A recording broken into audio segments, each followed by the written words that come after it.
Straight out of the left coast of the coast in the east. Started off on the quest to find his favorite drink. We talk sports, comics, silver screen. Don't forget about the music, cause we loving the beats. A slice of life for the whole damn pie. We got it all. We know you feeling the vibe. From old Gen X to young Gen Z.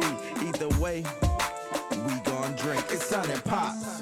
What's good, everybody? Welcome back to another episode of Sun and Pops Culture. I'm Sun. And I'm Pops. And this is episode 129.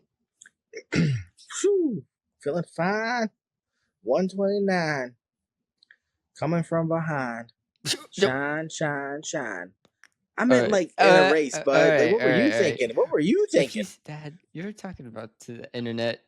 You know What? Their mind goes I was dirty talking about a first. race coming from behind. I know that's what you meant. Man, you're out west starting to change you. Oh my gosh. Oh my. Well, yeah. Who are we? What we do here at Sun and Pops Culture is give you our take on movies, music, video games, comic books, literature, sports, anime, and a little slice of life. Sometimes you get the whole pie. East and West, young and old, X and Z, Sun and Pops. Where can the people find us at, buddy? You can check us out on Instagram, YouTube, and TikTok at Sun and Pops Culture. There we have the full visual episodes up on YouTube. We have highlights of the show. We do other fun stuff like trivia up on our Instagram. But if you ever want us to talk about a certain something or you just want to chat, hit us up because we love hearing from all you guys. True indeed. And honestly, we couldn't do it without you guys. True. Our loyal listeners. Very true. So I guess we'll start where we always start. Yes, with this week's drink. This week's drink started as a 21-year-old's quest to find his favorite drink, but has since evolved or devolved into us drinking whatever we want. Because either way, we gon' drink. What do you have? What are you sipping on today, bud? Today, 4th of July weekend, one of the summer holidays, if not the summer holiday. I just have a cold Miller Lite. With the same 6-pack. Same one.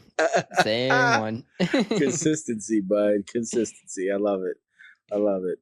That's awesome. Well, today, I don't even know what to call this. It's not gin and squirt, but it is gin and like a grapefruit soda. Okay. So whatever that is, that's what I'm drinking. All right. Yeah. So So cheers. Cheers. In theory, this is my last drink until I'm out there. So, really? Yeah. Why is that? Well, because when I have like a mini bender because it like functions. Like I had a wedding, 2 cookouts. I'm like, yeah, I've had enough to drink for a while. I smoked 2 packs of cigarettes in 2 days. That's terrible. 2 packs of cigarettes in 2 days, but I was sick. I was mad. That's at myself. an average of a pack a day. That's a pack a day. Yeah. I was like, huh. Yeah. Yesterday was terrible. An accident. The first day I knew it was going to happen. The second day, I was like, I ain't smoking today. And then at 2:00, I bought a pack of cigarettes and they were gone by midnight. I was like, My lungs are like, yo, like, stop playing. So, good. Got to clean up here a little bit. Take a little pause for the cause. So, yeah. Anyways. Well. So, what's up with the poll, bud? The poll? Yeah. Okay. Yeah, the poll, because if you didn't know, every week I ask on our Instagram, the fans a question, and then the following episode, I share the results. So this week's poll was your favorite Steven Spielberg movie. Yes, it was. The reason why is because, Jurassic World Rebirth just came out. I'll be reviewing that later this episode, and then we'll also be ranking our favorite Spielberg movies later this episode. So I just thought it'd be fitting to see what the fans, like, their thoughts were on the topic. Hard to choose from. He has 34 films and a strong. There aren't very many misses, if any. Yeah, there's definitely more, hits, some of the greatest ever than misses. So it was hard to narrow down 4, but I just chose his four most popular. Maybe not popular, but childhood favorites, I should say. Okay. So the options were Jurassic Park, Raiders of the Lost Ark, E.T., and Jaws. And coming in second place with a three-way tie. Second. It was a With a three-way three-way tie. tie. Split I already know 18%. what won then. You want to take a guess what won? Yeah, you want me to take a guess what won? Yeah, take a guess. E.T. Yeah, so Jurassic Park,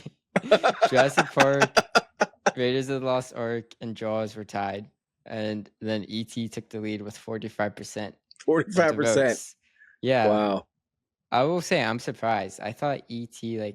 recently it's been getting not the love it once did compared to Jurassic Park and Jaws and stuff. I especially Jurassic Park. I feel like that's growing every year. It's people saying it's the greatest ever. But so I'm happy E.T. is still getting that shine, I should say. Before I comment on E.T., I just did have a question. Did Spielberg direct the Goonies? No. He just produced it. Yeah, I think Amblin, his company, produced it. It was his. He did not direct it, no. That was Chris Columbus. That's right. Yeah. Okay, thank you for that. I went to see E.T. at the theaters, bud. Mm-hmm. I remember the phenomenon that was E.T., especially in a small town that had one theater with two screens, so I remember coming down here for the summer, seeing E.T., moving back to Pittsburgh till Christmas, and E.T. was still showing at the theater. Yeah. I remember that. It has one of the longest movie longest runs at number one for a movie. Yeah. E.T. was the truth. Mm-hmm. First time I seen your pap cry at a movie was E.T. When it finally came out on VHS, in 82, 87 or something, which seemed so long after it was out, but it was in a few years. But I remember your pap was all choked up, nah, you gonna make it? And I was just oh That's my crazy. gosh, my dad's about to shed a tear. I can't believe it. And that shows you the power of the movie. Yeah, and especially that one, man. I mean, I don't know how your generation feels about E.T., but I feel like when I saw it, I was in second or third grade. I think I was in second grade, and that seemed possible. That seemed like if an alien landed, me and my homies would get our bikes and ride off in the woods. And seriously, E.T. hits when it hit for my generation. Oh yeah, this all makes sense. Oh yeah, definitely hide him in the shed, definitely all that stuff. And they created that whole genre of yeah, we'll talk about it later. Okay, I'm sorry. In our rankings, because I have some stuff to say.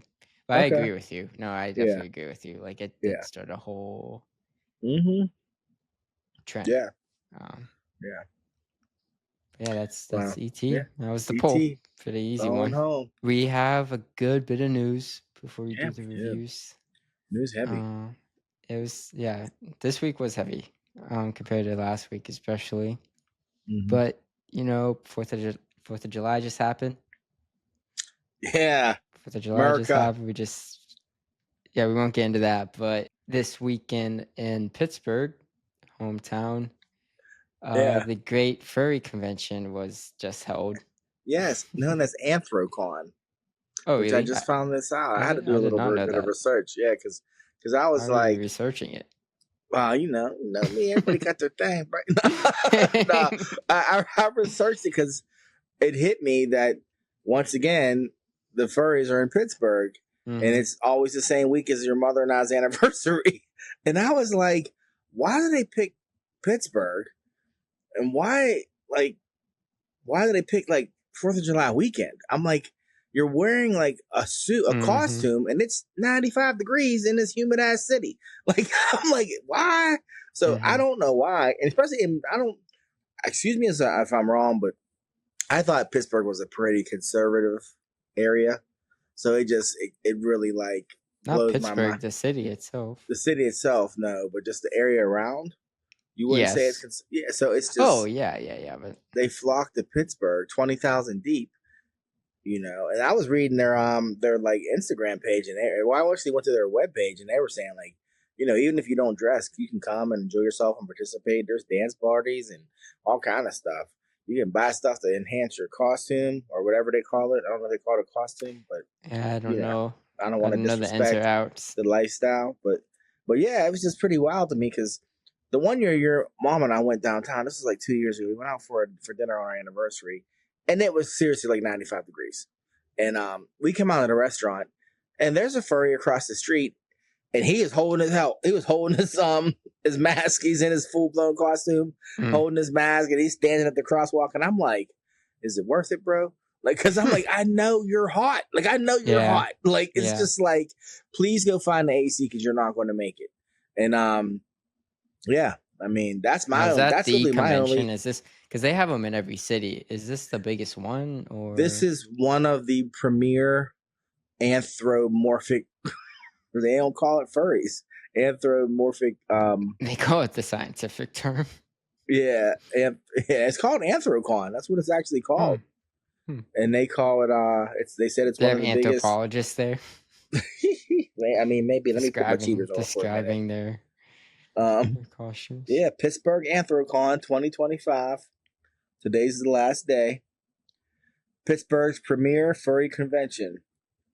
Yep, so they did say furry, but it's called Anthro, and it's like one of the largest anthropomorphic human-like animal characters conventions in the world. Thousands of attendees travel to Pittsburgh for this unique celebration that makes downtown the most exciting place in the city.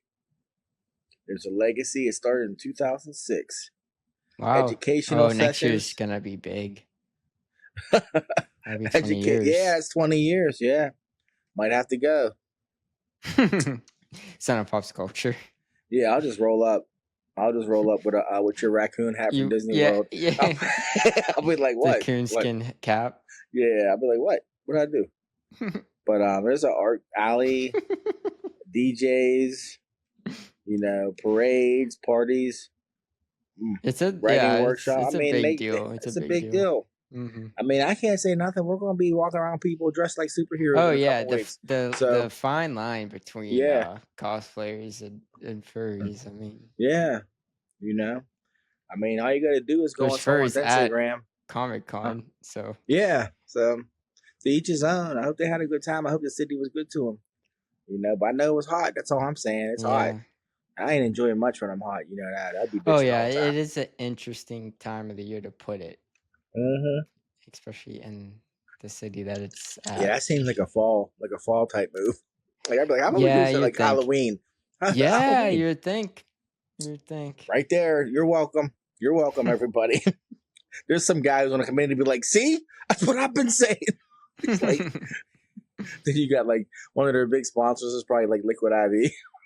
They're like brought to you by Liquid IV. Yeah. They pull funding if they move it to October. Yeah. Like you move it to a cool month, we're out. Like people won't be falling out like we need them to. But yeah, but that happened. You know, whether you're gonna say match their freak or something, I don't know. But hey, cool. I don't know what they say about that now. Yeah. Hey, I said Gucci to your cousin the other day. He looked at me like, okay, boomer. That's how he looked at me. He didn't say it though, but I could see it in his face. Yeah, no one really says I know. That. I said it was pretty Gucci, as you youngins say. Do you still say that? And he was That's like, cringy. And he went, I know, bud. I know when I'm being like it's like a thing. But I said, as you youngins say, it was Gucci. So yeah, that was a phrase. Yeah, it was. And I was like 6 years ago. I was like, well, the reason I say Gucci is because Marshall said it to me one time, and I started laughing.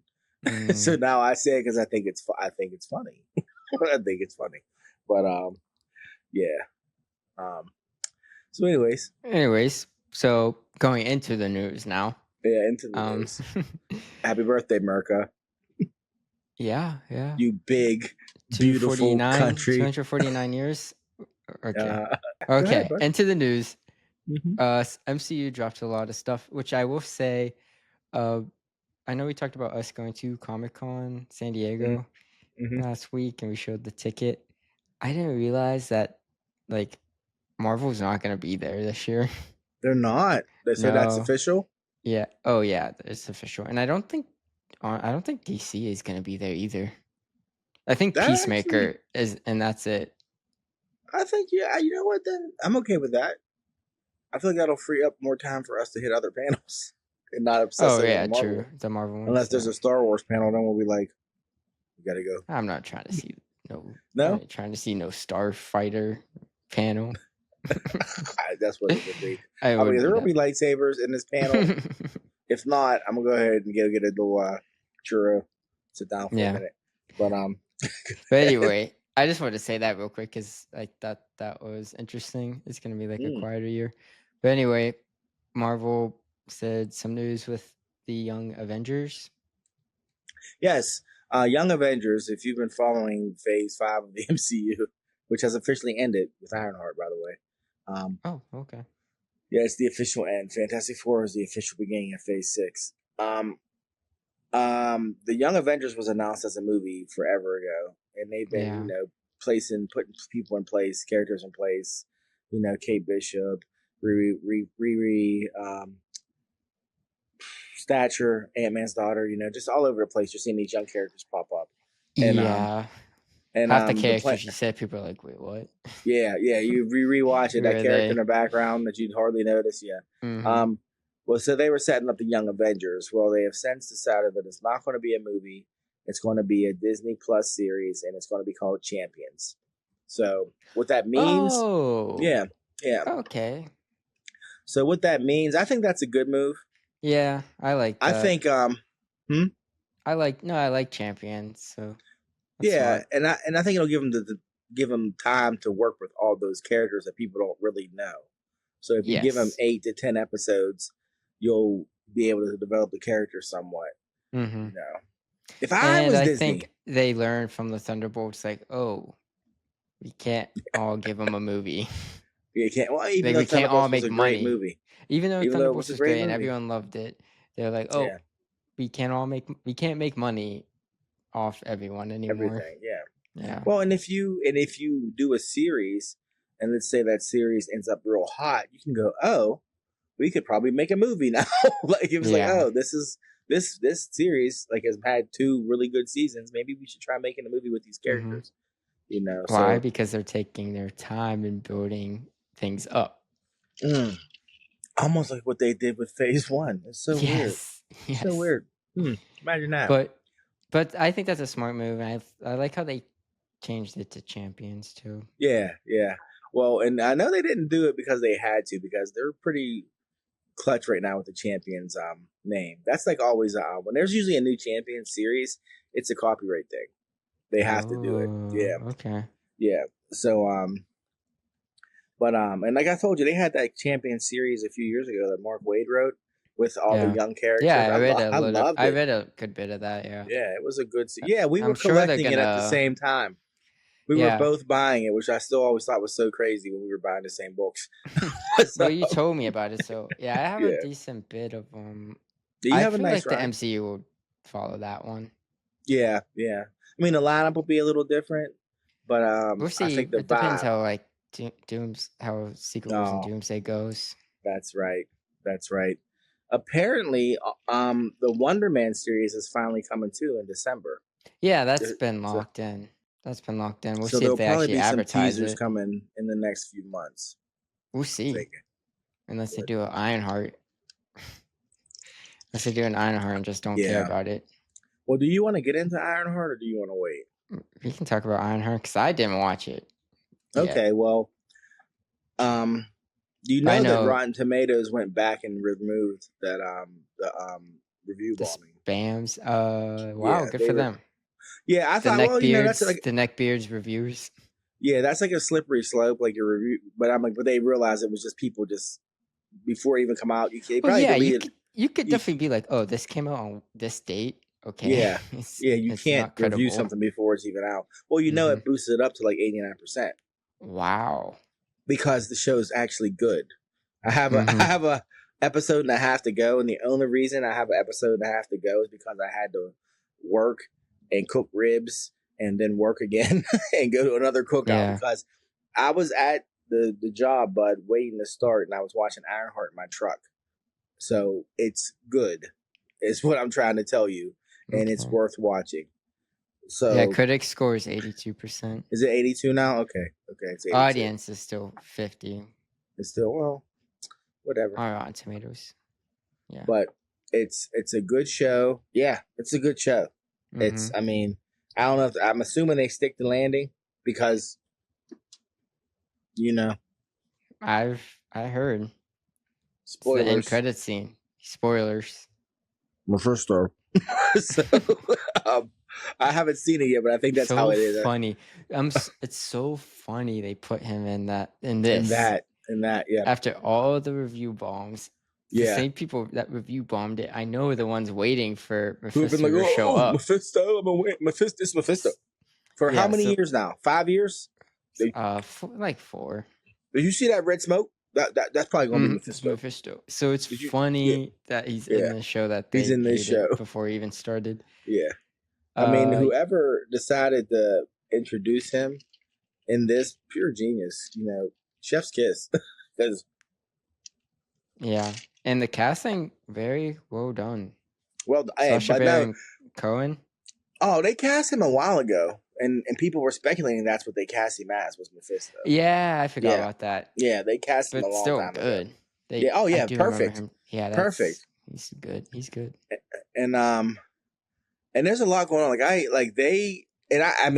actually am I'm not annoyed, but I wish I wouldn't have found out about that spoiler. Mm-hmm. Because there's a lot of other really cool things going on with the show. Like, because they were making you think it was Dormammu at one point was going to be the big bad. And, I'm like, damn, if I didn't already know, that would have been dope, But it's good. Like, if you know anything about the Hood, so far they're being true to the Hood's origin. They introduce a few of smaller characters from the Doctor Strange comic. You know what I mean? Oh, okay. And but no, it's more than I'm going to check it out. Than Tony Stark in the Hood. That's not what this is. It's a good and the stuff she's gone through with her PTSD and stuff. It's really a good show. People who are mad about, like we talked about, people who are mad about some of the things that she does in the early episodes. I'm like, this is her origin story. She's not going to be perfect. She's learning how to be a hero. So. But so yeah, I'm a big fan, and it's not because it's February. I'm just a big fan because it's good. So yeah, I will check it out this year. It just came out at a very bad time. Bad time. Yeah, I get it. Very bad time. I get it. But I will check it out. I'm glad to hear it's good. And other Marvel news, Wakanda. Yes, Eyes did of you see Wakanda? the sneak peek? I didn't know it dropped. Is it Yeah, like a it's teaser or something? It's a sneak peek, but it's really a teaser. It says sneak peek, but it's just a teaser, and it's called Eyes of Wakanda. It's animated. It's brought to us by the infallible Ryan Coogler, and he producing it. Yeah, but it's animated. It's an anthology, I think, so it's going to hit different eras of Wakanda and different Black Panthers. I can't really say what the animation style is or the character design is. I feel like, I don't know, I was getting this Batman animated series vibe with the character design. Just like they're top heavy and then kind of lean on the bottom. You know what I mean? But it looks good. As soon as you hear that freaking music, man, it's like, oh, yeah, that score is good. Yeah, so looking forward to that. That's coming soon. From this picture, it's reminding me of Arcane. Oh, you know what? That's what it's reminding me of. I could see that too. The designs. Oh. But I'll check that out. Oh yeah, for sure. When is that coming out? When's it coming out? Do you know? That I don't know. I knew. But August 27th. Yeah. Okay. There you go, people. August 27th, Eyes of Wakanda. 4 episodes. Oh, yeah, that'll be easy watch. Yeah, easy peasy. And then our favorite franchise, Fast and the Furious. Vin Diesel dropped some big news. Yeah, Vin Diesel was at something. I don't even know what he was at. I don't even know either. It was a convention or something, and he was like... Vin Diesel was like, the 3 things that everybody's wanted. I'm going to give him, he said, first, bring it back to LA. The street racing culture. Blah, blah, blah. I did see that. Well, actually, it was Bring It Back to LA was the first one. Mm-hmm. And everybody was like, and it was like, second, take it back to the street racing. Mm-hmm. And he's like, and third, reunite Dom with Brian, what's his name? With Paul Walker. Paul Walker. Yeah. And everybody exploded. And I went, how you going to do that? I was just like, and I'm not trying to be funny, but I was they're like, using his brother again. They did confirm that. They are? Yeah. What do you think of that? How do you feel about that? Well, it's his brother, so I guess it must be okay then. It's his brother. Yeah, it's okay. I really can't speak on that. But I didn't watch Fury 7 or whatever, Fast and Furious 7, whatever it's called. Yeah. But it ends with him like them parting ways. Like he has like a finite ending, like Paul Walker's character. So people are like, why is he coming back? Like, like he rode off into the sunset with Dom's sister and her kid. Yeah. Yeah. So whatever, get that money. That's what it is. They're getting that money. But I'm for them coming back to LA and making it a street racing movie, especially like modern day, like technology. They can make it look really cool. Yeah.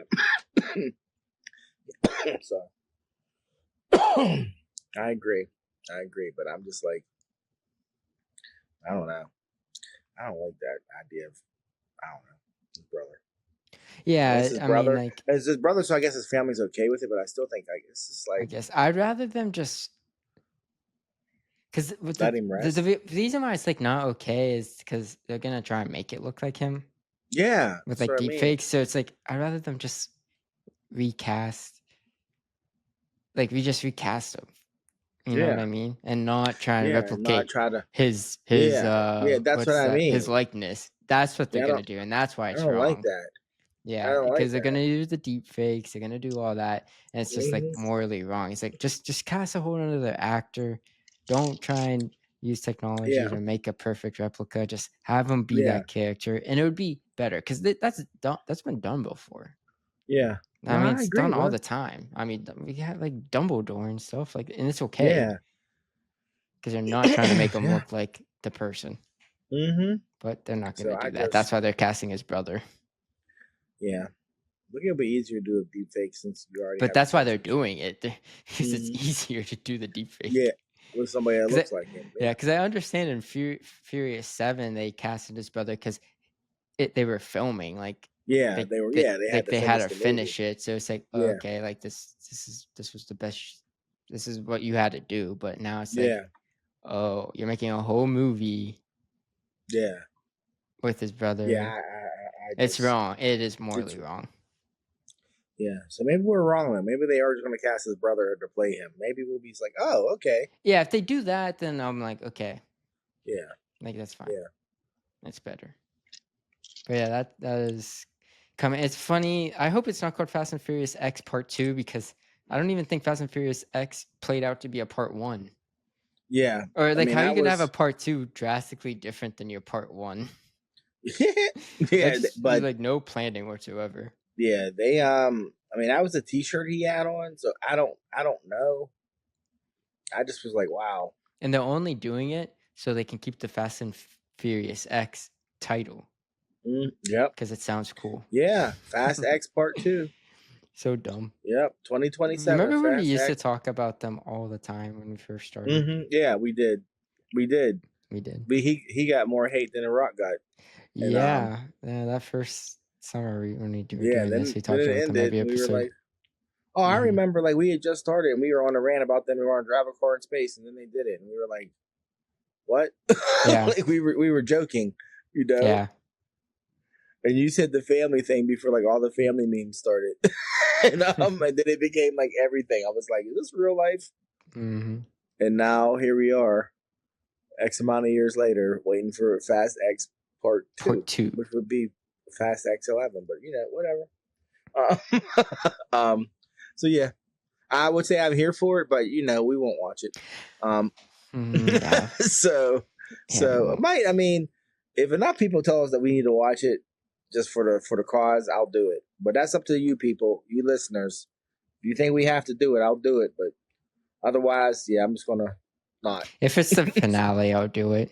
But we always think it's the finale, but then it makes $1 billion in China, so they make another one. It makes 100 million here, $1 billion in China, and they're like, "Well, looks like we're going back to the well, baby." Other news, Netflix original, whether it's popular or not, Sandman. It was at one point. It was, what was it? With comic season heads, it one- was. Okay. Season 1 hit. It hit. Okay. Well, Yeah. Sandman is a Netflix original based off the comic book. Season 2 is out. Mm-hmm. Did you know that? Because I wasn't sure. I knew. Okay. I saw a thing that they were saying Sandman season 2 will have you thinking and scratching your head and really like engrossed. And I was like, oh, it's out. Cool. Well, if you watch Sandman, it's out. The reason why you may or may not know is because Netflix just dropped it, which Netflix is known for just dropping stuff. And Right. But there was no lead picks up up for steam. this one. No, there was none. But Netflix does do that. But for this, they specifically did it for a reason.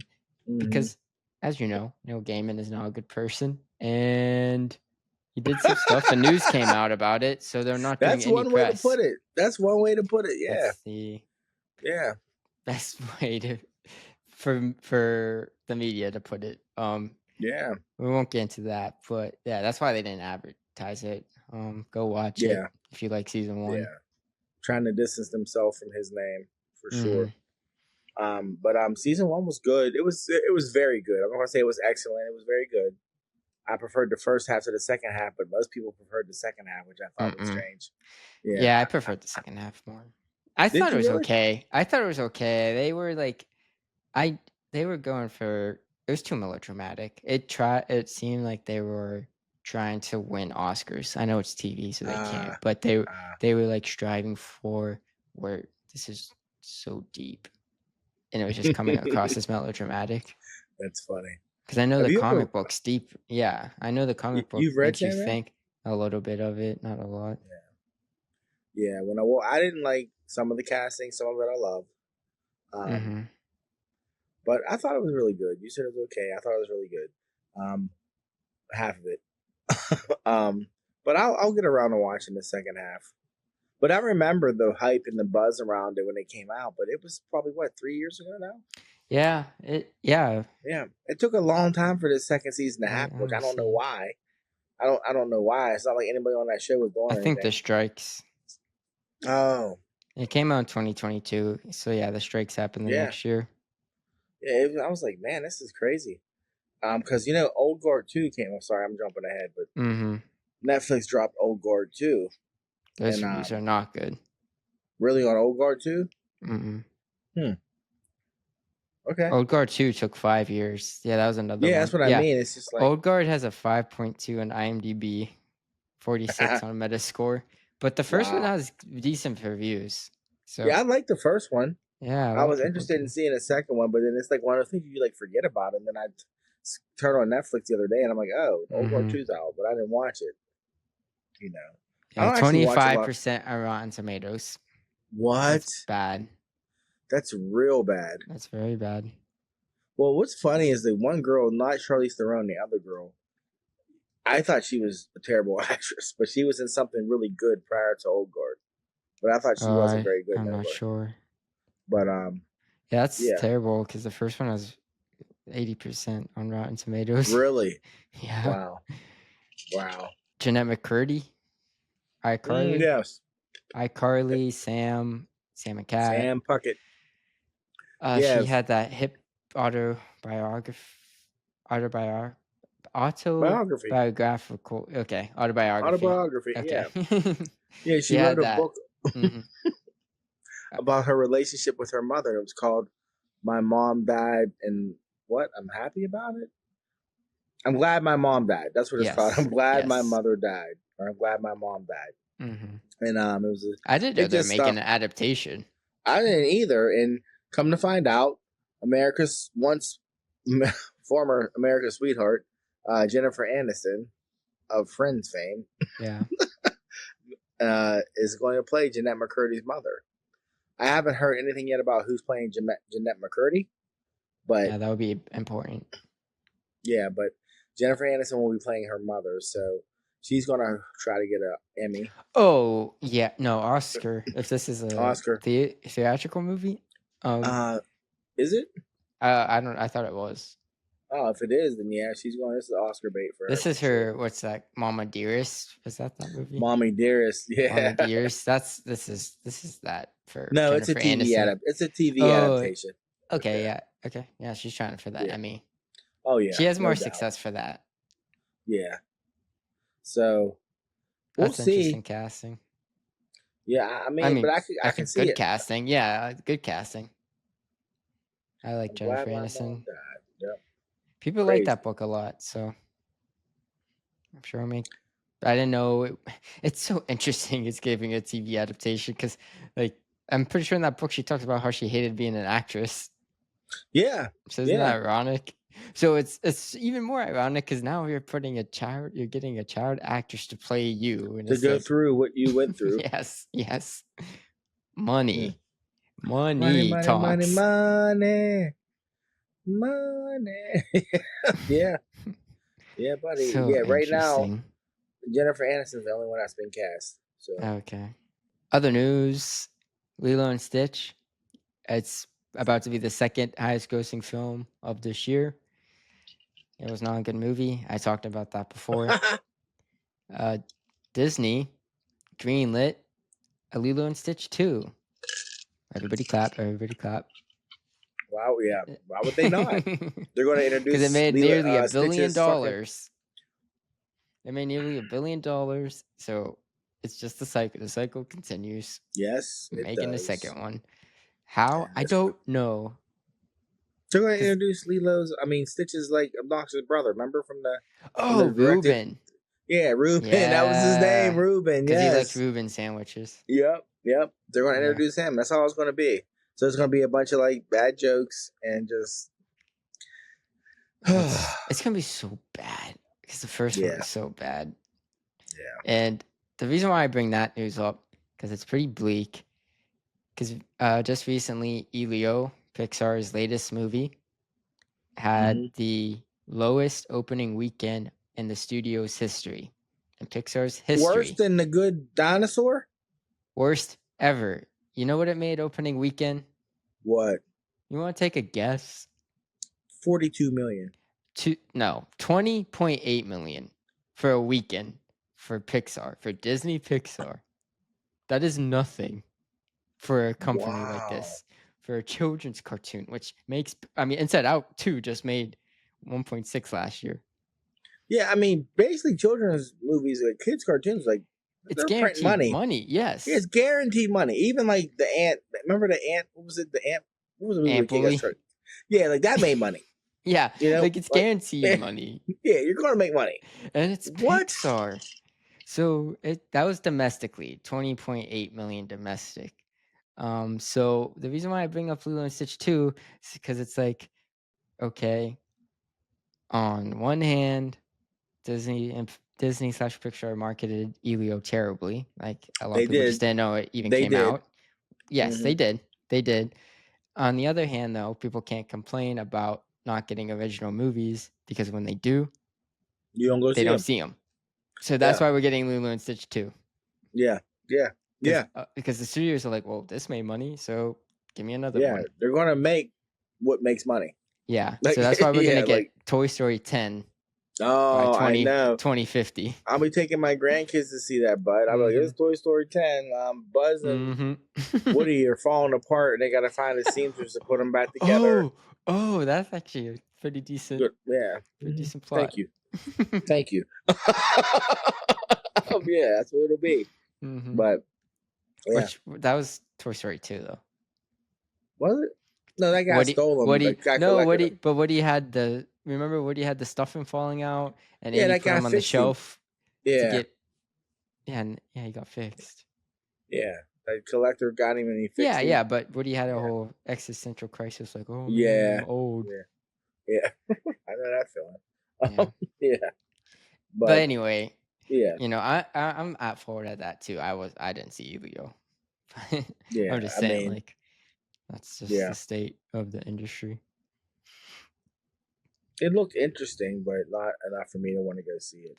Same. And a lot of Yeah. complaints I'm seeing online are just like people are sick of that animation style.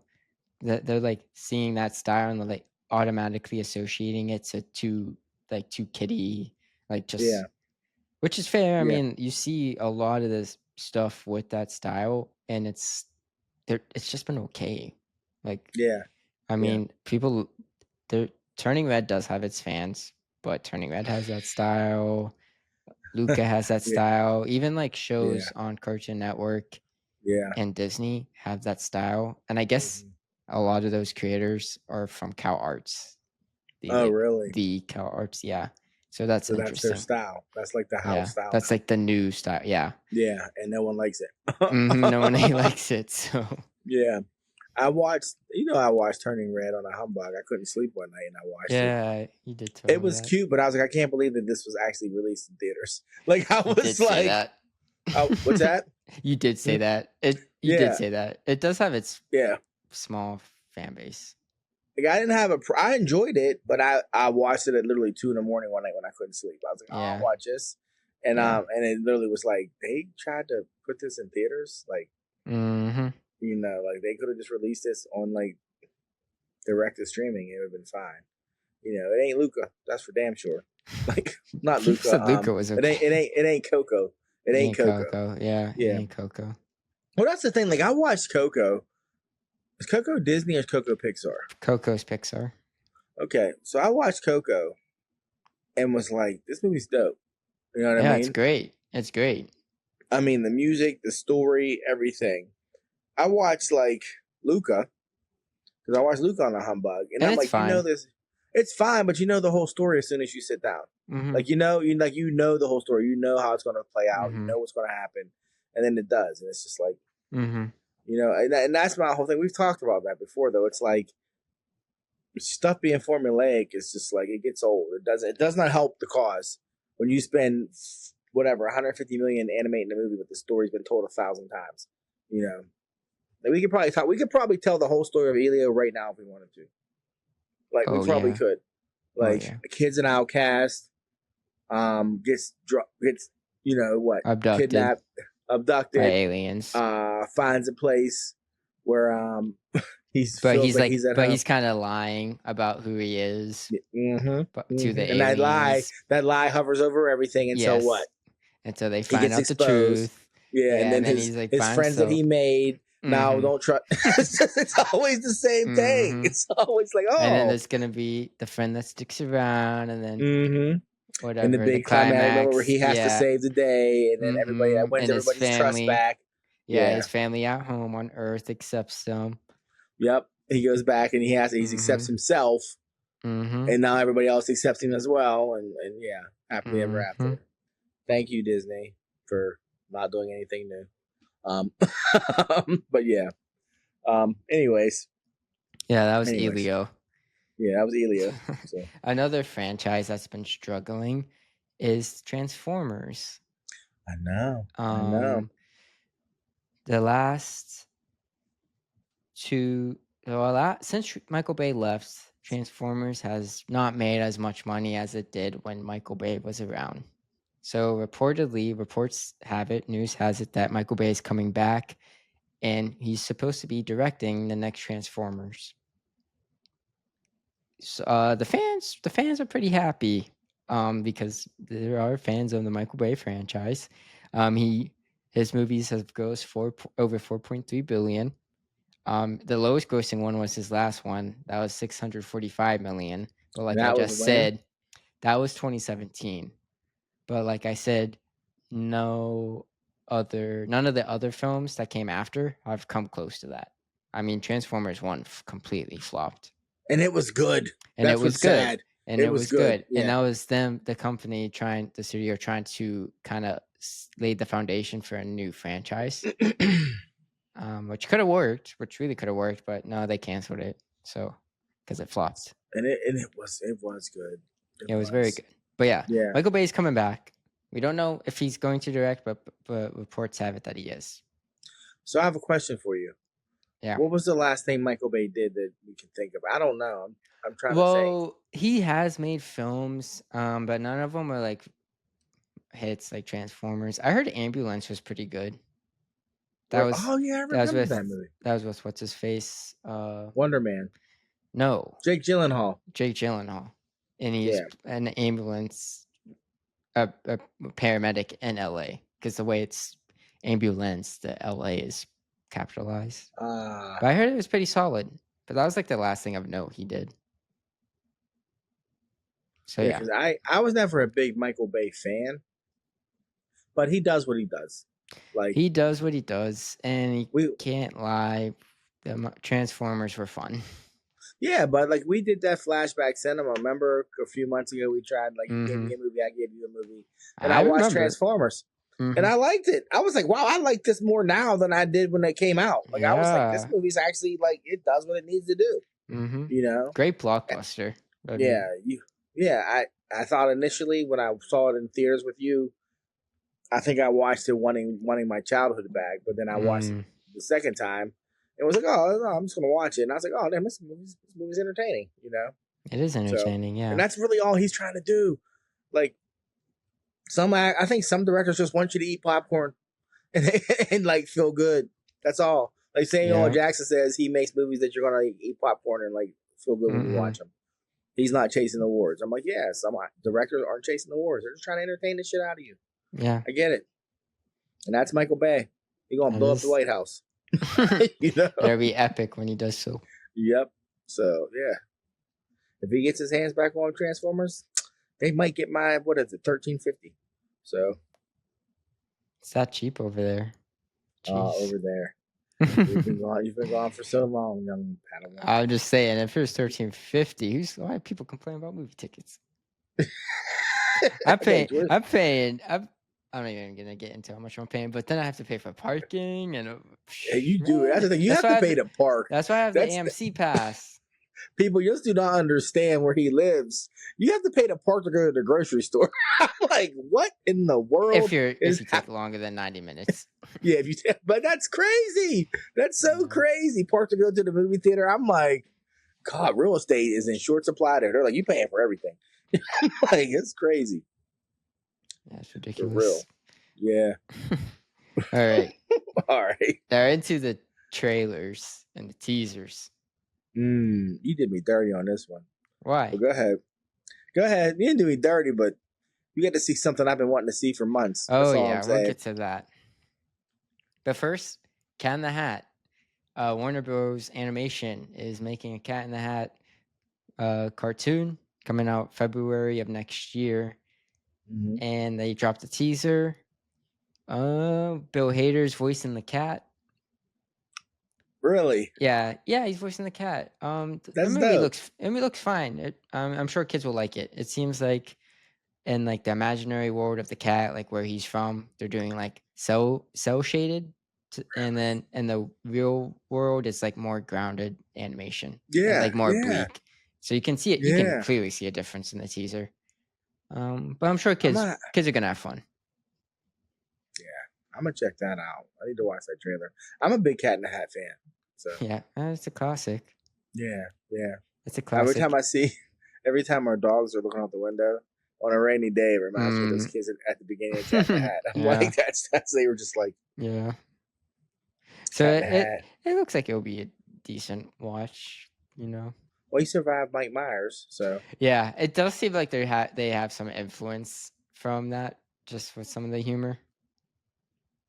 So I'm curious to see how much they take from Mike Myers' Cat in the Hat, which is funny. You know, it is funny because it was made. Another trailer, The Running Man. Yes, I saw this. Yeah, this movie I'm really excited for. It's based off a Stephen King book. Yeah. That's not why I'm excited. I'm excited because Edgar Wright is directing it. I know. Yeah. But I didn't know that until I saw the trailer. Me neither. I went, what? So, yeah. Hey, that shit's going to be fun. Yes. Yeah, and hey, I'm going to go ahead and say that the trailer's misleading. as you know his style. It's going to be. it's gonna be bam, bam, bam, nonstop. Yes, especially after Baby Driver. Yeah, a Baby Driver. Which yes. Modern day classic. This one I'm excited for. I mean, Glenn Powell looks like he's gonna. He looks good in it. I'm not gonna lie. Yeah, he's having his moment. He is having his moments. Everything's going Sydney Sweeney, you know. Yeah. As long as Edgar Wright does this thing, it's going to be an entertaining movie. Which I have faith he will. I mean, it's just right up his alley. Just like, I mean, the plot is everyone's hunting this guy, and he has to survive 30 days to get the money. Did you see the original Running Man? Oh, I didn't know. With Arnold Schwarzenegger? Oh no, I didn't know. No, it's dope. Before. I mean, it's dope for like a 1989 movie, dope. You know. Okay. And it's what it's based, but it's like I think this one is more true to the Stephen King short story than I would bet. 1987. Yeah. I didn't know. He's in all spandex. They used to like. I remember they used to just be like, half of Arnold's movie was like, how are we going to show off Arnold's body? He was like in all spandex in the movie. Oh yeah, I'm looking at it now. There's a part in this movie where the girl in it, so she's wearing like the whole spandex uniform too, and she pulls out something like a video card. You're like, where did you get that from? And she just like looks at him, and I was like, oh, okay. So. Oh yeah. This one already looks better than the pictures I saw. Oh, it's going to be better. I'm just saying the Arnold one it's Arnold. I mean, peak Arnold, but be thankful that you were born like in 1999, because like peak Arnold in like the late 80s, early 90s, it was bad then, but it was just like, you know, outside of like Predator, I don't know, Predator's still the shit. I don't hear what he says. Predator, Terminator. Yeah, Terminator. Total Recall. Wait, is that him? Total Recall. I like Total Recall. I don't love Total Recall. I like Total Recall. Okay. But that was it. Yeah. That's all he has. People be like, good. Commando. I'm like, Commando. No. So bad. Yeah. But when he was the guy, he was the guy. But anyways, the remake of Running Man, I'll check that out. Yeah, that should be good. That's November of this year, so that should be good. It's something to look forward to. And then another trailer was Ryan Gosling's next movie, Project Hail Mary. Yeah, what is that? What's that all about?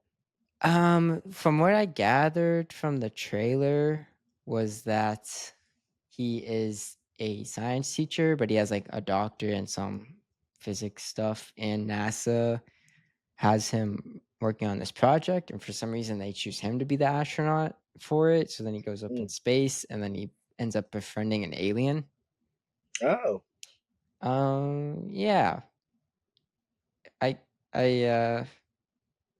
The trailer didn't make me be like, oh, that's gonna be so good, but I will check it out. Who's directing it? Let me see. I saw like the Lloyd people, like the people that are involved with Spider-Verse. I'm pretty sure they're producing it. Oh, really? Yeah, they're not directing it though. Oh, they are directing it. Phil Lord, and Chris Miller. So they did 21 and 22 Jump Street.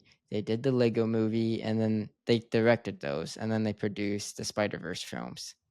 Oh, they also were set to direct Solo, but they got fired. Yeah, I think 3 people got fired for that movie. But anyways. But yeah, I didn't know they're directing it. So I did see their names in the trailer, because at first I was like, oh, this looks okay. But as it progressed, I was like, maybe this will be good. Since they're directing it, it's going to be pretty funny.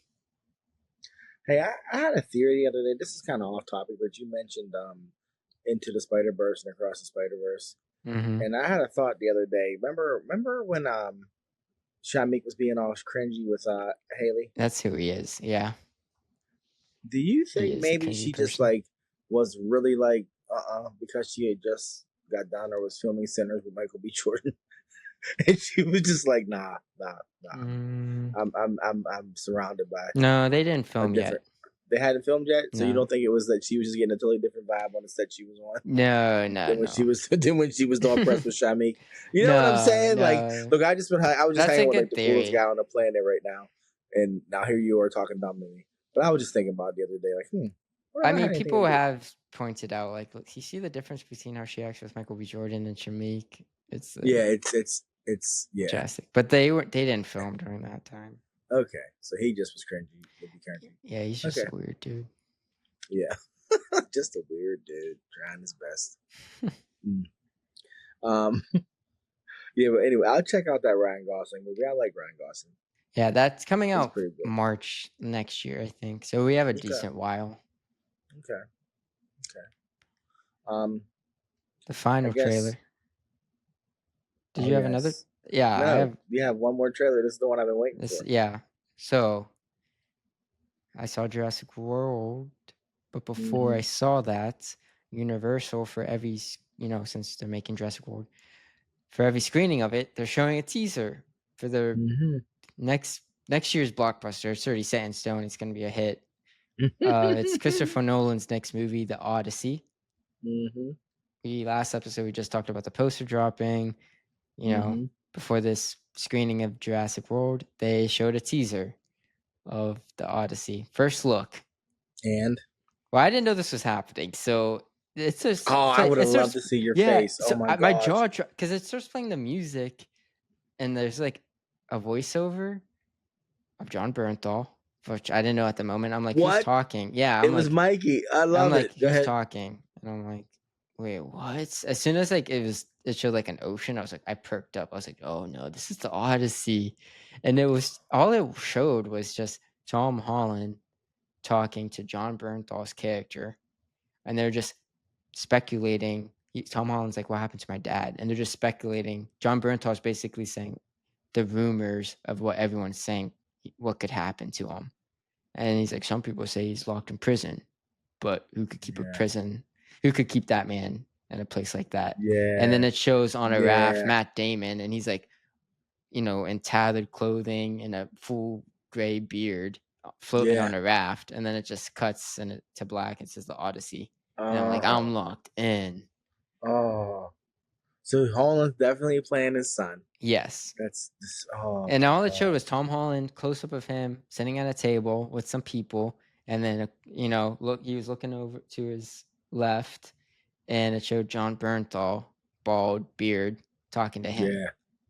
It looked like he was at a dinner. Wow, I need that. Odysseus. Go see the movie. Go see Jurassic World just for that. Yeah, I might. I'll walk out after that though, bro. You know me. They're like, where are you going? I'm like, I just came for the trailer. Yeah. I don't blame you. I would because it gets you. It's like sets the tone. I'm like, yep. And then it's just like July 26, 2026. I'm like, Yeah, I want that movie so bad. It's gonna be good. Yeah, it's gonna be good. I'm a fan of that, man. Homer did his damn thing back in 08 BC or whatever it was, or whatever it was, or 08, 8, it was BC. It was BC. Yeah, that dude was like, I'm gonna tell a story. You want to hear it? Here you go. And like they've been telling it for 2,000 years. Yeah, it's amazing. It's amazing. Literally, I'm gonna tell you a story. Yeah, I'm gonna tell you a story. And some other people wrote it down. Yeah, and 2,000 years later, they study it in universities, and Christopher Nolan makes. Oh no! And then Homer was like, "I'm gonna tell you another story." Another story. I'm gonna tell you another story. It was the Iliad, and then he's like, "I'm gonna tell you another story." Yeah, I'll tell you a story about the guy. Remember that guy in the Iliad that was cutting up? I'm gonna tell you a story about him, how he got home. That's so wild. Oh my gosh! Yeah, you're right. Yeah, that should be good. He'd come back. He'd be like, well, actually, what I was trying to say, if he came back, he'd be like, what? Who wrote this down? No! That's not what happened at all. But, yeah, it's dope. Looking forward to it. Yeah, me too. Before we get into your review, which is, I think we were headed next to your review of Jurassic World. Oh, yeah. That sounds about right. We had a couple RIPs, huh? Yes. Yeah. This week. So, where do you want to start? I'll start. Okay. With this is the one everybody is going to glaze over, but Julian McMahon. He was an actor. He was Nip Tuck fame in the early 2000s. Oh, and he was also the OG Doctor Doom in the original Fantastic Four. Dang. Yeah, he lost a very private battle with cancer. So I didn't know that. Yeah, it was funny because when I saw that he passed, I was like, man, I wonder where he'd been. And then they said he had been battling cancer for a while. Mhm. So rest in peace to Julian McMahon. Yeah, rest in Next. peace. Next, Jim Shooter. You want me to speak on Jim Shooter? Yeah, this is your guy. Yeah, your Jim people. Shooter. I mean, I think we just talked about him recently on here. Jim Shooter is from Pittsburgh. He's a comic book legend. If you know, you know. He got his first comic book writing gig at the age of 14 for DC Comics, writing a Legion of Superheroes. He got the job because he sent them a script and they hired him. And he used to have to sneak on his parents' bedroom phone to talk to his editor. And they did not know he was a child until months into him working for them. And then when they found out he was a teenager, they said, "So what, you're like 16? And he was like, "No, I just turned 14. Like, so he did it to just try to help his parents out. And in the process, in regards to like the comic book industry, he became the man. By the time he was in his early 20s, he was the editor-in-chief of Marvel Comics. One time he tried to buy Marvel comic books for $1. All right. And it still fell through, obviously. But that's a whole other story. But he built Marvel Comics up into the juggernaut that it was. He created the summer mega event that people love and hate to this day. He invented that. Secret Wars, the black costume has his hands. Spider-Man's black costume has his hands all over it. I mean, and the thing was, Marvel fired him. Once he made him great, they fired him.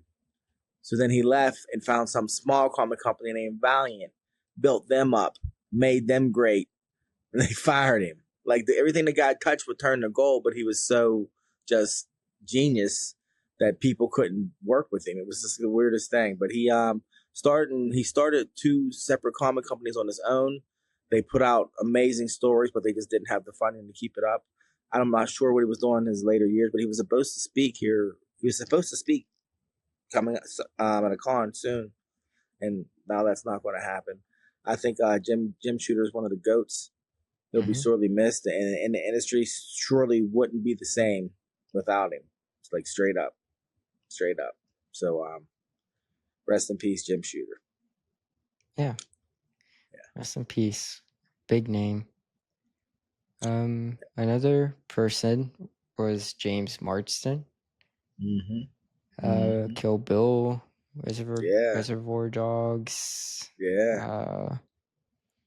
Other stuff I can't really think off the top of my head.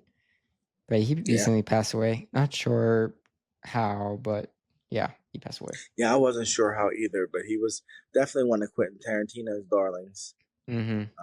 He's Mr. I think White in Reservoir Dogs, or is he Mr. Pink? I can't remember. Is he Mr. He's Blonde? Not Pink. He's Mr. Blonde. He's blonde. Yeah. Yeah. He's the one that cuts the guy's ear off. Oh, I didn't mean to say James Marsden. That's my bad. Michael Madsen. Yes, Michael Madsen. My bad. James Marsden, Cyclops, huh? Yeah, my bad. That's my bad. Yeah, Michael Madsen. Yeah. And then he was Bud in the Kill Bill series. He was Bill's brother, Bud. I love it because he's like, it was the first time I heard somebody say the word comeuppance in like a cool way. He's like, I guess I deserve my comeuppance. Yeah. But then again, so does she. And I was like, I dig it. Yeah, I dig it. But so rest in peace, Michael Madsen. Yeah, that's my bad. Michael Madsen. Yeah, I literally have it typed in front of me too. I don't know how I missed that. Yeah, you said it, and I was like, okay, but then I didn't say anything. But I don't. It was on my phone. It was locked, but I was like, that's our RIPs. Now we'll get into the reviews because I watched Jurassic World. We finished The Bear. Well, I finished The Bear, so we can talk about that. But real quick, Jurassic World Rebirth. I saw it. Came out this week, and I liked it. Really? Believe it or not, yeah, I had a fun time. My expectations were low. I remember talking about it on here when they announced the name and some stills on set, and I just remember clowning it. And I was like, this is gonna be so bad. But I went in with an open mind. The bar was very low. Don't get me wrong. The last one I saw in theaters, the last one I saw was Fallen Kingdom, which that was the worst movie I've ever paid for to see in theaters. It was so Right, bad. So I right. didn't even bother with Dominion, which I heard was worse. Anyway, this was a fun movie. It's worth checking out. You know, you go and see these Wow. movies to see some cool dinosaur scenes, and you get that. I'm not gonna lie, there's a lot of moments that were suspenseful. Yeah. That had me like on the edge of my seat. I was captivated by them. There's some cool kill scenes, I guess, from the dinosaurs. Yeah, the cinematography worked with those types of scenes, with those type of kills, and it just looked good. It wasn't your normal gray looking blockbuster movie that we've been getting recently. There's actually a lot of Yeah. color to this, and a lot of Oh, cool okay. stuff. Like there's a lot of Yeah. cool smoke effects and reveals, and the CGI of the dinosaurs themselves look really good. Like Yeah. there's like one moment that it looked okay, but that was way in the beginning. Like you forget about it by the end. But throughout the Who movie, who directed it? the guy that directed it, he's the guy that did Rogue One and Godzilla. So he's known for doing. You love Godzilla. He has. I liked it when I was 14. He's known for doing. He can do blockbusters and he can do monster movies. His name is. Why is it so hard to find his name? Gareth Edwards. Okay. But like any Gareth Edwards movie, far too many characters that you don't care He about. does do that. Yeah, he Yes. does do that. Yes. Off the top of my head, there's like a dozen characters, and we could cut that in half and made the movie a lot more emotional. Because I'm not gonna spoil anything, but I will a little. The kills, the people that die in this are no name people. Like Yeah. they have them just to kill them. I will Yeah. say I was shocked by one. It happened real quick, and I was like, oh, thought you'd stay around a little longer.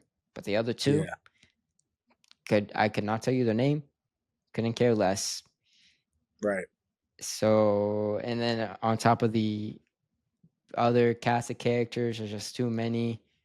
Don't really know too much about any of them because there's just so many. So you don't have enough time. And when you do try and get to know them, when the movie try and take time to learn about them, it comes off heavy-handed and it just doesn't work. It's like a lesson or a message, Yeah, message. Yeah. Which is a shame, but it's not the worst. You know, when you have these monster movies or whatever, when the humans just bog it down, like Godzilla, like especially Godzilla, like the King Kongs and stuff. It's these movies just as soon as the humans start talking and open their mouths, you're like, oh my god, just show me the monsters. Just show me the monsters. That's what we're here for. This, it didn't do that. It just came off, like I said, heavy-handed, and I'm like, this could have been written better, or this could have been, this could have been done differently if you didn't have this character in the first place. But whatever, because the dinosaurs were cool. Yeah, that's the point. Yeah, which is the point. Like, honestly, the bar, everyone knows Jurassic Park's the best. It's one of the greatest blockbusters ever.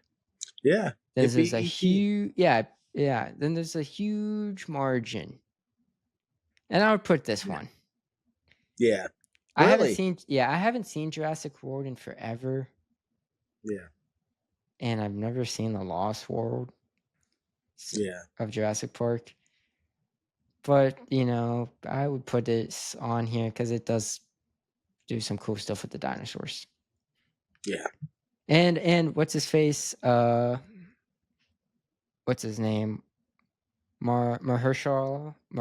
Oh yeah. Ali? Yeah, he's in it. He is in it. Out of nowhere. That was his random like paycheck. But he actually does try. Like, he's not just phoning it in. I'm like, man, he's such a good actor because even this, like, he's making me care for him. So, yeah, if you like this franchise, go check it out. You'll have a fun time. I give it a 3 out of 5. Wow. For Jurassic Park, that's big. Because, you know, Yeah. this ain't really like a Jurassic Park household. No, So, no. yeah. And like I Yeah. said, the bar was low, but I was entertained, and they did like there's a lot of suspenseful moments where I was digging it. I would say I'd check it out, but in this case, I'll say I'll take your word for it. I'll Yeah, take your word I for know it. you won't watch it. Yeah.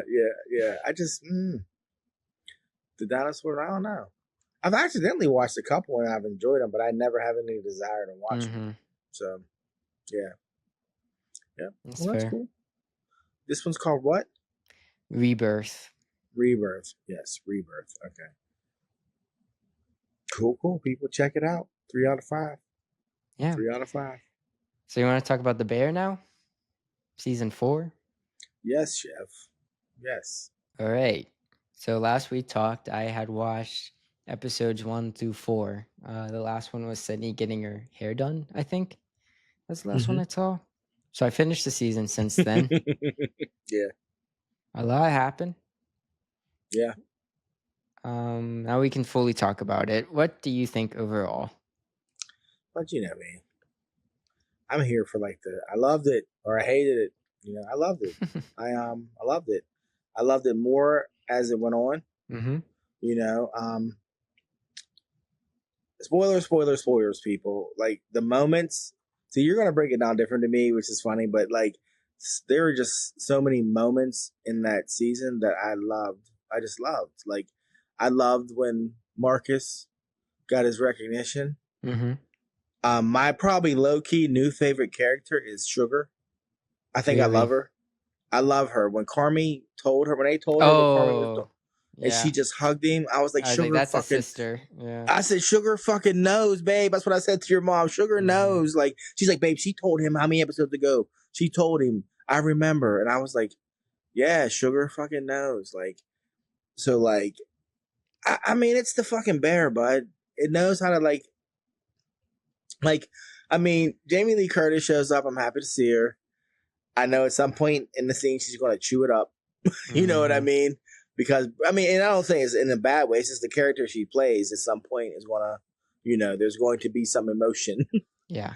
And it's going to be ugly crying and stuff like that. But her episode with Carmi, I thought was amazing. Mm-hmm. You know, just how cathartic it was for him without it being like, I don't know. I mean, he cooked for his mother. It was real. Yeah. Like with this whole season, I guess just growing, learning about Carmi, learning about himself. Like really learning about. Yes. Because if you even start from the beginning of the show, it's a show about like grief. Mm-hmm. And then later becomes grief and trauma. Like season 2, you're like, oh, this is why Carmi is the way he is. Yeah. Like you learn more about that. So then season 4 is kind of coming to terms with that and taking the necessary steps to get better. And like scenes with like him talking to his mom shows that. Which I do love that scene too. Like I was like, oh man, Jamie Lee Curtis is great. But I was like, Jeremy Allen White. There's so many scenes in this whole season. I was like, he's just so good. Like when he's just listening to her and he's like starting to tear up. He doesn't cry. No, he's tearing up and he's just nodding. I'm like, he's so good. But like you said, by the end, he cooks for his mom. Yeah, he cooks for his mom. So that just shows. Like it went from 2 episodes before that, he couldn't even be in the same room as his mom because he's having a panic attack. Yeah, they had to come get him and tell him a story. Like, yeah, which hey, I love that scene. Which I love that scene too. I'm like, Yeah. man, like it's just she's one of his triggers. And they haven't seen each other for years, and it's still like that. To them having a discussion, and him by the end cooking for his mom. Yeah, for probably the first time ever. Yeah, and like, and she's proud.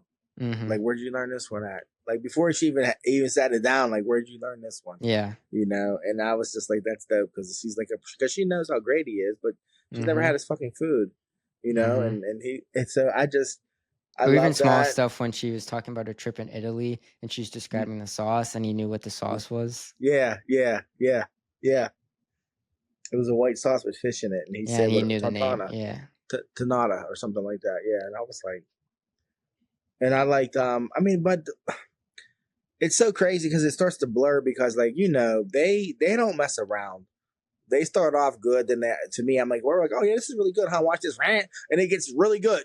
like the scenes with Sid and him and Richie, and just like him acknowledging Sid for being as good as she is, because she still doesn't realize. Yeah. Like, she doesn't realize, like, no, you're right there with me. Like, the stuff I'm telling you now isn't even me telling you what to do. It's me just like, yeah, here's a little tip. I'm not really teaching you anymore. Yeah. And that whole episode, first of all, bold first season finale. Because there was a bottle episode. It was all one location. Break down. What's up? Yeah, what's a bottle episode? A bottle episode in TV is just when the whole episode set in one location. There's like, for example, The Bear was just the back lot. Friends does it. The Office does it. Like, every sitcom usually does it. It's hard to pull off, but this one, for season finale, it's nuts. Also, they don't show you the last meal of the kitchen, or the last night of the kitchen. That they the don't. whole show, the whole season had the ticking clock counting down to that, and they don't show it. Respect. I've never seen it. First of all, you have a bottle episode, and then you don't see the one thing you've been counting down towards. That is so bold, and only the bear can pull it off, or only the bear has pulled it off. Yeah, true shit. But yeah, true shit. The internet is taking that whole Sydney Carmi conversation by storm, because there's people that want them together, and they ship that. They ship it, and this conversation. I mean, oh God, like, when's it ever gonna happen? Because I mean, they're just the stuff they're saying to each other. Yeah. Like, this is not coworker stuff. No. Yeah.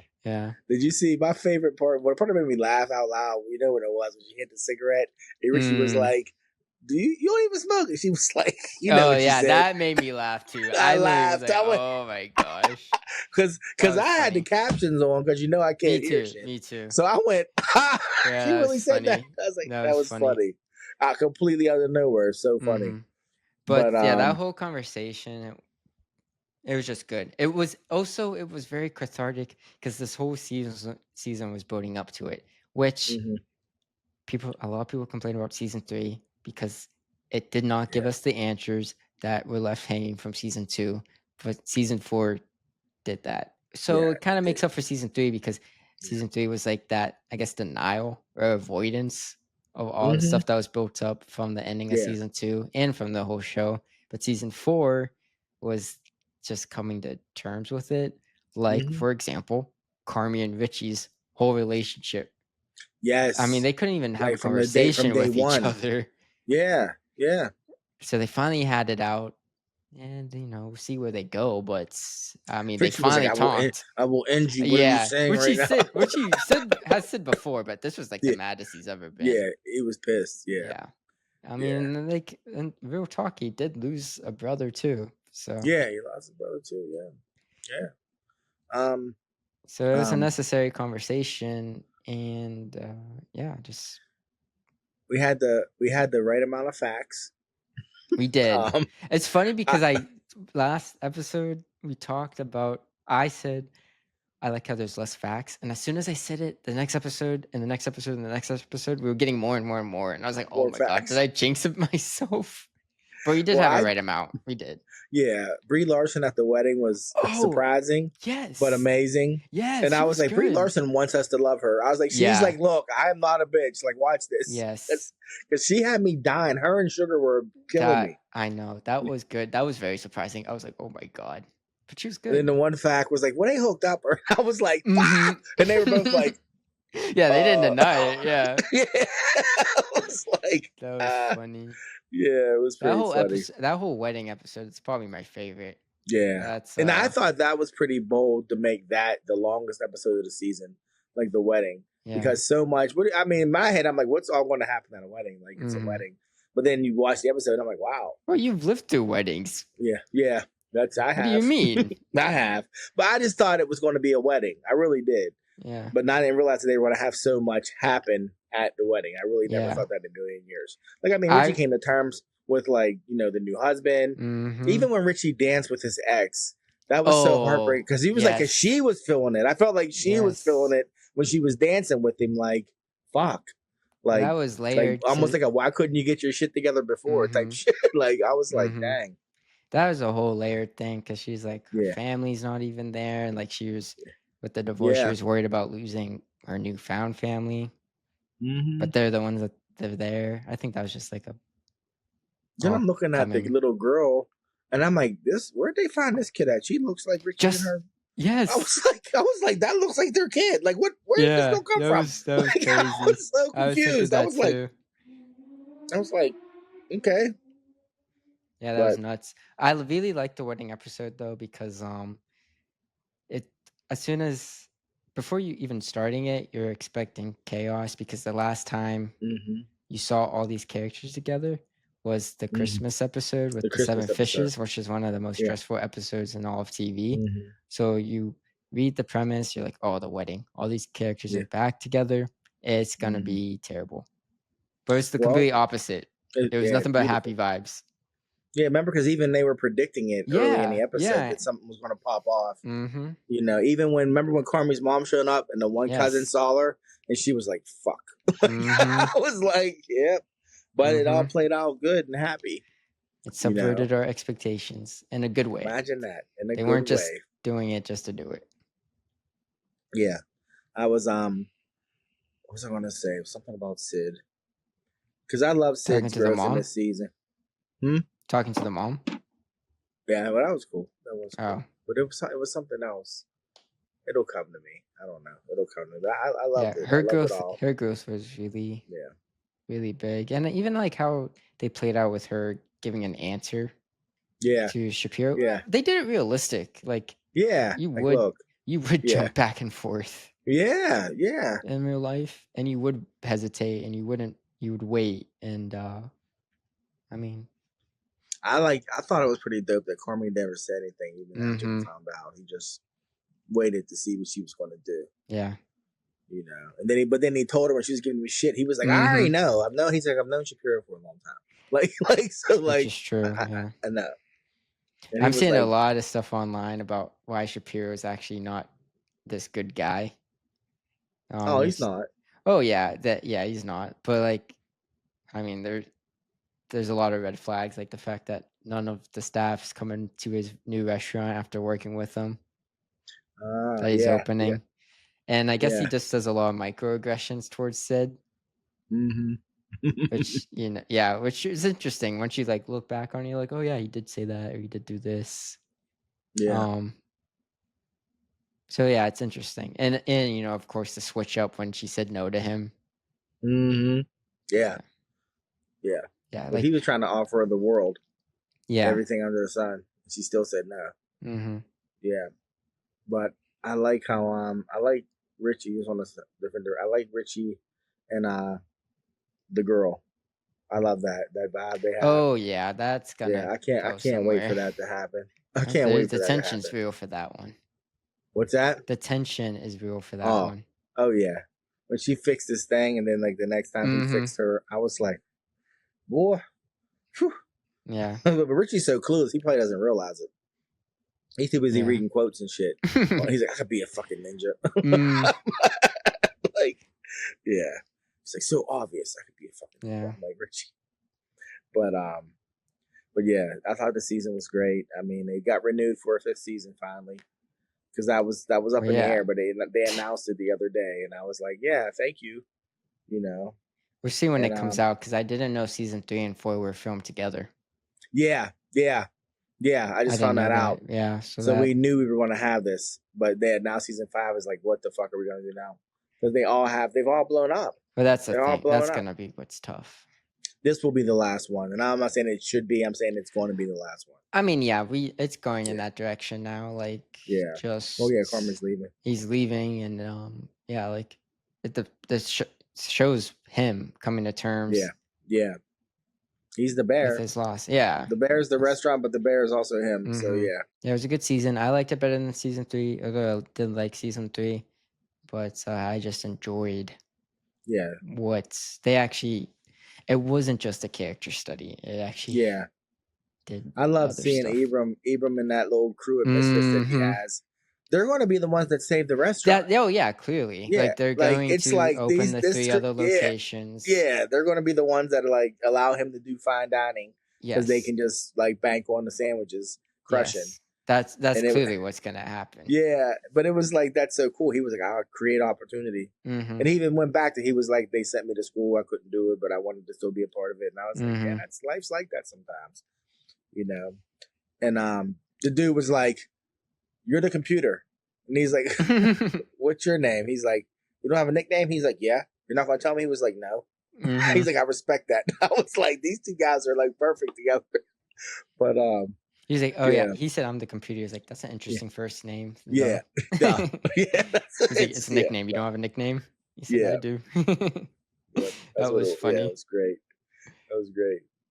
Yeah, but it was a great season. It was. I'm curious to see if they start it.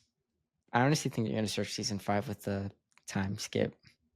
You think? I think. I don't ever know with the show, but I think they will. I think they will actually, because we don't want to see a whole season getting them the other thing. I don't know. We'll see. Yeah, like fixing everything, and then because I feel like they've been trying to fix everything. Yeah, like season 3 and 4 was that. I mean, throughout the whole season, you saw Cormy observing his crew getting better because they wanted to get better. Yes, you know what I mean, and not needing him as much. You know, all the way down to like Marcus winning the best new chef. And yeah, whatever. And I think that says why shows why he brought the one guy back, the British guy. Yes, the staunch. Yeah, because it's like they don't need Carmy. But he brought someone of equal challenge. Yeah, there to help too, and they have Sid. So that dude said, "Where'd you learn that trick with the caramel?" He said, "Oh, I learned it when I was stage in Copenhagen." And then he said, "Where'd you learn it from?" And the guy was like, "Chicago, Illinois." And I was like, "That's wild." So he basically learned the trick that he taught him from Cormy. Yeah, basically. And I was like, "That's wild." So Cormy's that dude. He's that dude. Yeah. But and I love seeing Care Bear. I loved how bad their first conversation went. I loved that. I loved it too. I liked how it wasn't just like, "Oh, I forgive you." Yeah. We're back together. Yeah. Yeah. It got explosive as things do. And she went back in the house and said, it's like it's not all okay. Yeah. And she forgave him. Yeah, but it's not okay. In that wedding. But the Cormy vibes out. And they were dancing, her eyes were closed. It's like, it's over for her. Her eyes were closed. It's over. It's over. Yeah, that was a good episode. That was a good episode. Yeah, it was. It was. I also loved, this is my last thing with it. I loved the one fact, his little romance. As soon as when you said when Carmen went to talk to Claire and he opens the door, he's like, "Oh, I'm in love. I feel like I'm in a Disney Channel movie." Yeah. No, I know. And just each episode, he's like, "I have a girlfriend, right?" Yeah, and he's ridiculous. Yeah, the facts are a mess, and the fact that they call the one just my beautiful boy or whatever. Yeah. And I'm like, how delayed is this dude? I'm like, how is he because everybody treats him like every woman. They all treat him like a little boy. Like, oh, what's wrong, my beautiful boy? I'm like, what? Yeah. He's like, the kid had a what did he say? He had ice cream. Hot chocolate. He took her. They're like, he took your hot chocolate. He's like, no, he had one. They're like, oh, and you want one? I was like, oh my god, what is going on right now? So. Yeah, that was a funny scene too. When he said to the kid, he's like, "Hello, gentlemen." He's like, "Yeah, where'd you get that hot chocolate?" And whatever the kid said, he's like, "I'm not a stranger. Who do you know? Who do you know here, Frank?" He's like, "No." He's like, "All right, stranger." So why are you talking to a kid like this? Yeah. Oh, it makes sense to a fact. But yeah, I hopefully they'll give us. The year wait between the Bear seasons isn't as bad as some other things. No, they're doing good. I'm saying it doesn't feel as bad. They leave me satisfied. I want more, but I can handle the wait. Well, yeah, that gives you enough to chew on. Yeah, and they'll be back next year. So and they're coming back. Yeah. But he, like you said, Jeremy Allen White, that's his name? Yeah. Lip. Yeah, he's great. Yeah, he's great. He's really good, and I just feel like it gets better Like everything Mhm. every project he does, as time Yeah. passes, I'm like, how is he getting He's better? getting better. Yeah. And I ain't gonna lie, when he finally spoke, I smiled. I was like, hell Oh, yeah. when he put that head back, I was like, he missed that feeling. He Well, like put his he head has back a and history exhaled. of trying to quit smoking on shows. Yeah, I It's know. like he did it on Shameless all the time. He quit Yeah. smoking and then he starts smoking again, and I feel like it just makes me laugh.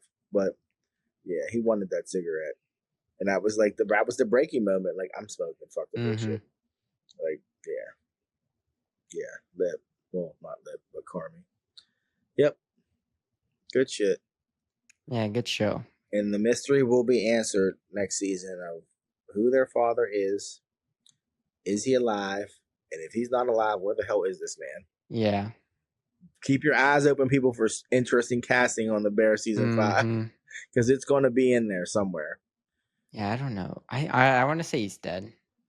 I want to say, if you see someone casted that's older and looks like John Barenthal, that's probably going to be who plays the dad. So let's think of an actor that's in their 60s right now that could possibly play their dad. But anyways, Yeah, I you don't thinking know he's off the top of dead? my head.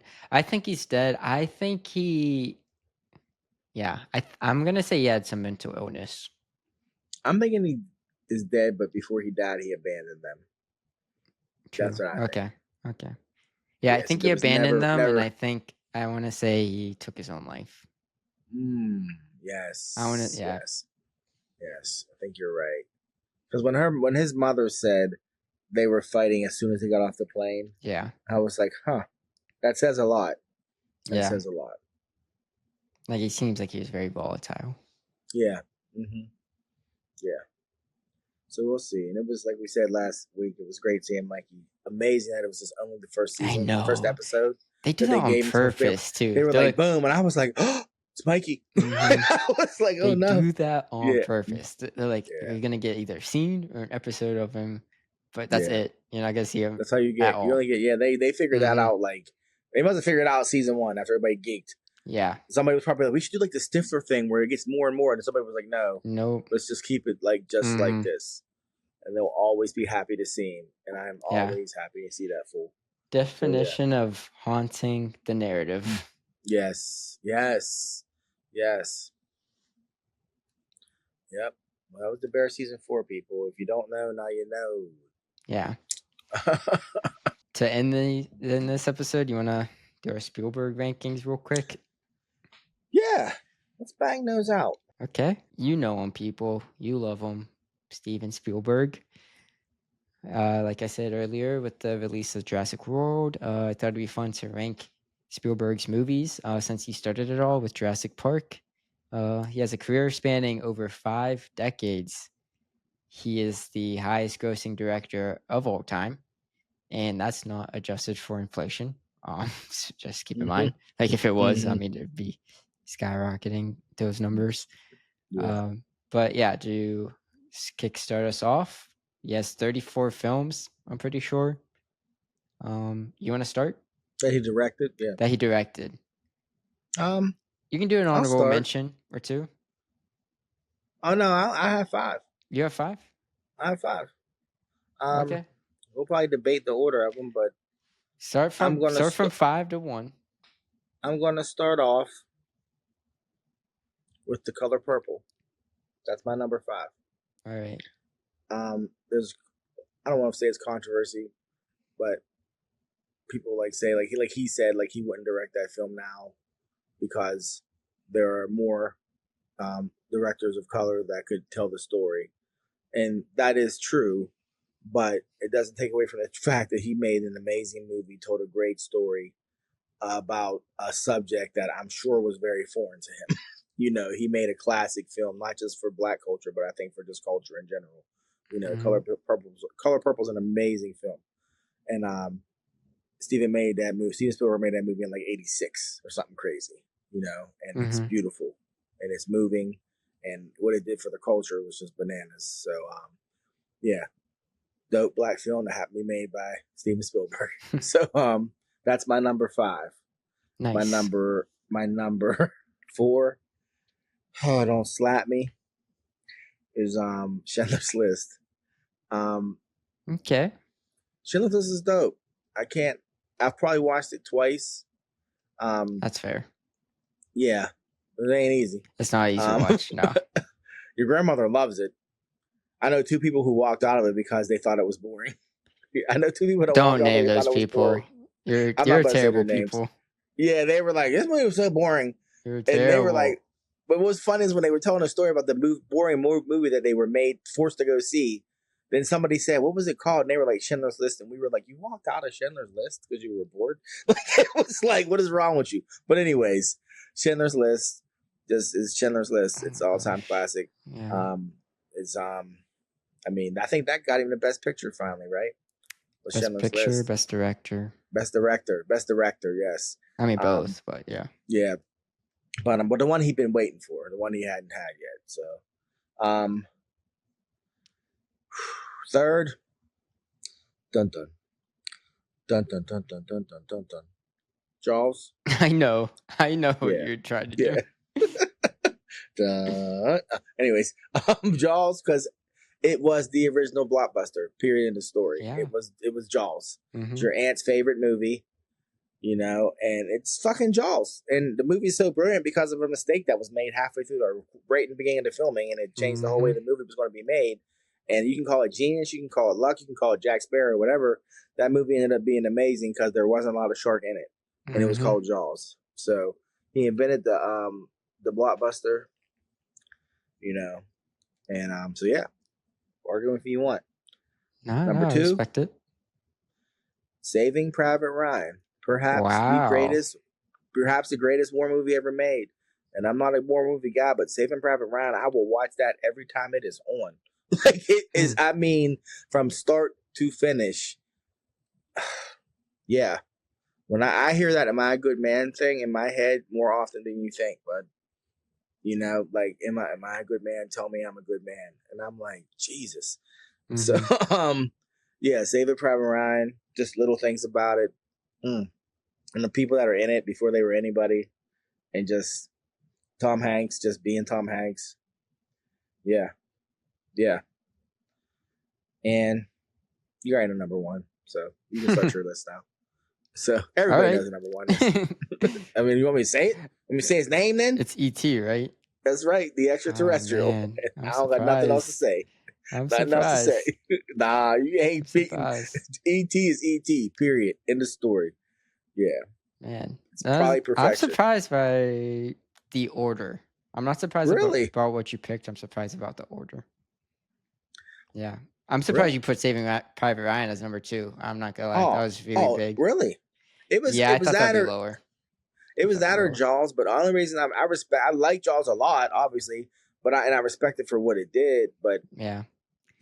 So no Jurassic Park. I feel like people I don't care that there's 10 of them. I don't care. That doesn't matter, but the first one's. Well, I'm just surprised. People might have your head for that. Well, come at me. You know where to find me. I respect your list, though. Thank you. I appreciate that. That was a good list. I mean, you thought I would put Jurassic Park on my list the way you know I can't stand it. No, I'm just messing with you. Okay, I'm like, but don't let the reputation of Jurassic Park's franchise ruin the GOAT that is Jurassic Park. I mean, no, it is a good film. It is, but yeah. All right. Well, I'll start my list now. Yeah, let me hear this. I'm gonna do 2 honorable mentions. Okay. First up, honorable mention number 1, West Side Story. I feel like this movie does not get enough credit. It came out as at a really weird time. It was like COVID was just like the quarantine and stuff was kind of just ending. Studios were still dropping their movies on streaming services like right away. So not a lot of people saw this. Also, the lead has some stuff with him, so a lot of people didn't support it. But anyway, the movie is a very good movie. Spielberg's only musical. And he did it at 70-something years old. Honestly, he should do more because this one's really good and it's worth checking out. My other honorable mention, Jurassic Park. Just because this isn't my top 5 doesn't mean it's not a great movie. Like I mean, it goes without saying. This is for action adventure movie. Come on, it's Jurassic Park. Like the I theme's can't hate. iconic. The first time you I see the can't hate. long necks, the dinosaurs Yeah, walking. the long necks. You said long necks. I love it. Well, I love that they it. were long necks in the Yeah. field. Well, Yeah. anyway, Did they say long necks in that movie, or did they say I don't brontosaurus? know. I don't Go know. ahead. Anyway, Go ahead. anyway, I love it. Go ahead. it's an iconic movie. It's a great movie. Mhm. I mean, just like it has the T-Rex. When you see that for the first time, Terrifying. terrifying with the other dinosaurs in the kitchen. That whole scene, like this movie is iconic. Velociraptors. Yeah. Yes, I couldn't think of it. Damn. This movie's good. I'm like showing my ass right now. I know a lot about that Yes, movie. so I'm Yeah. saying it Yeah. is iconic. Yeah. Like it Yeah. has 8 movies Yeah. now for a reason. Yeah. So yeah, that's my other honorable mention. Personally, I just don't feel it as much as I do the other movies on my list. That's why it's not the top 5. I respect both of those because Thank you. before we get into your list, I was going to ask you when we were done, what's the most recent Spielberg movie that you saw? And mine was it'd be West Side Story, Me and I too. thought it was dope. You know what I mean? I think we watched that together. We did. Yeah. And it was like, wow. The next year he had The Fablemans, which people really love, which The really what? love too. The Fablemans, his like Oh yeah, semi-autobiographical. yeah, that's right. That was his latest film, so he still has it in him. Yeah, I know he's had a rough patch. He still got it, but he still got it. Anyway, my top 5. At number 5, I have Jaws. Okay. Like you said, the first summer blockbuster, and for good reason. I mean, just like we still feel the long-lasting effects of the fear of sharks from this movie. Yeah, from that movie. So like it's in our like cultural zeitgeist. So the theme's iconic, like the music's iconic, and you could say this is the original slasher movie. I mean, you barely see the shark. He's like haunting the whole movie. It's great. It's iconic. At number 4, I have Saving Private Ryan. The greatest war movie ever? You could say so. Yeah. The D-Day opening. Oh my gosh, you can't like you can really. I can't say more than I can't add more to the conversation. It's just a really good movie. And then number 3, I have Raiders of the Lost Ark. Now this may be the greatest action adventure film ever. You think? I mean, there's not a wasted shot in this film. I mean, Andy, the character of Andy, everybody knows him. He has a ride at Disneyland, and he was made in 1981. Okay, and no, so many. You have so many shots. Andy switching the artifact with the bag of sand, him running away from the cannonball, him fighting Nazis, all this stuff. You know, it's made because George Lucas and Spielberg wanted to reminisce on the serials of their youth. People could put this as the number 1 if they wanted. I don't blame them. Hot take for me. This movie's only 2 hours, but it feels a lot longer to me. What were you gonna say? No, you go ahead. Okay. It doesn't even matter now. My number 2, Schindler's List.